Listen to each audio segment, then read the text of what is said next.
Hello everyone, ইরাস ব্লগে নতুন একটা ব্লগে সকলকে অনেক স্বাগত জানাচ্ছি। তো ব্লগটা অবশ্যই কন্টিনিউ দেখতে থাকুন। তো আমার সকালটা শুরু হচ্ছে এখান থেকে। আজকে মঙ্গলবার, তো সকাল সকাল ঠাকুরকে পুজো দিয়ে নিয়ে আমি তারপরে বাকি সব কাজ করব।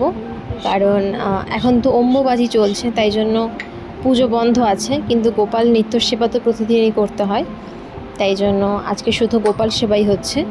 আর অম্বুবাচী কাটবে বুধবারের দিন রাত 3:21, মানে বৃহস্পতিবার থেকে আমি নতুন করে আবার পুজো দেওয়া শুরু করব। তো আজকে ঠাকুরকে আমদুধ দিয়েছি।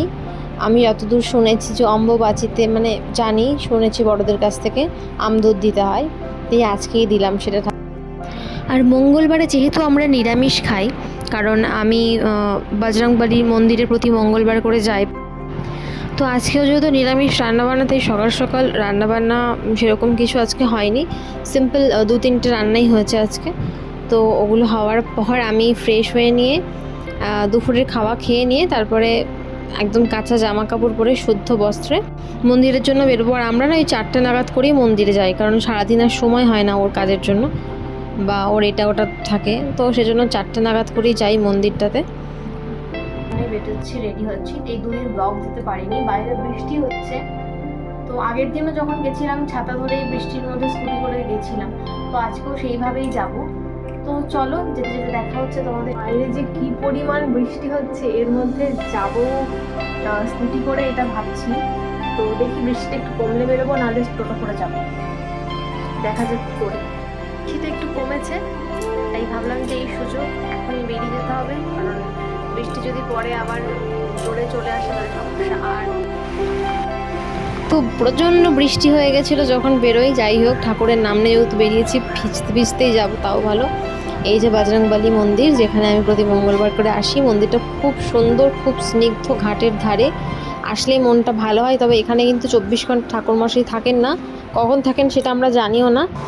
তো আমরা নিজেরাই এখানে এসে পুজো দিয়ে ঠাকুরের কাছ থেকে একটু সিঁদুরের টিপ করে নমস্কার করে ধূপকাঠি মোমবাতি দেখিয়ে আমরা বাড়ির উদ্দেশ্যে আবার বেরিয়ে পড়েছি। মন্দিরটা আমি কখনো, মানে এত কাছে থেকেও জানতেই পারিনি এখানে একটা মন্দির আছে। সৌরভই আমাকে আর কি মন্দিরটার খোঁজ দেয়। আমি প্রথমে যাওয়ার কথা ছিল ফ্রেন্ডস ক্লাবের ওখানে একটা মন্দিরে, যেটা আমি খোঁজ পেয়েছিলাম আমার মামার কাছ থেকে, কিন্তু ওখানে যাওয়ার জন্য বেরিয়ে ভগবান যেখানে ডাকে এই মন্দিরে ঢুকে পড়েছিলাম। তারপর থেকে এখানেই একটা মন টানে, বারবার প্রতি মঙ্গলবারই যাওয়ার চেষ্টা করি। আর দেখো, রাস্তাটা আজকে খুব সুন্দর লাগছে।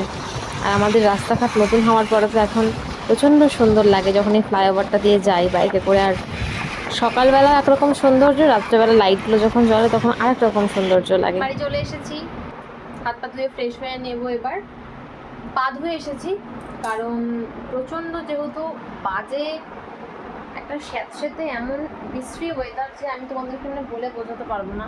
হয়তো যাদের ওখানে বৃষ্টি হচ্ছে তারা সকলেই জানছো। আর এখন মনে হয় সব জায়গাতেই কম বেশি বৃষ্টি হবে, কারণ এখন অম্বুবাচীর সময়, এখন বৃষ্টিটা একটু হয়। তো চলো, বিকেলবেলা আবার তোমাদের সাথে দেখা হচ্ছে। বিকেল হয়েই গেছে, 4:45 বাজে। তো এই যে আসার সময় সিঙ্গারা নিয়ে এসেছিলাম, তাই জন্য একটু সিঙ্গারার চাটনি খেয়ে নিই। আমার চাটনি দিয়ে সিঙ্গারা খেতে খুব ভালো লাগে। আমি তোমাদের কার কার ভালো লাগে অবশ্যই আমাকে কমেন্টে জানাতে কিন্তু ভুলবে না। আমি সিঙ্গারার তরকারিটা খাই না, শুধু সিঙ্গারার খোসাটা চাটনি দিয়ে দিয়ে খাই।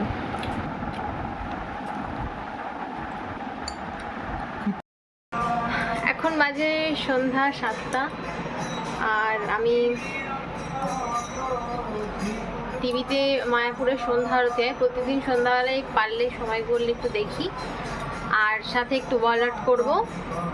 তো চলো দেখা যাক কিরকম হয়। এখানে আমি এখন একটু ভাবলাম একটা পেন্টিং করব, একটা ওয়াল আর্ট।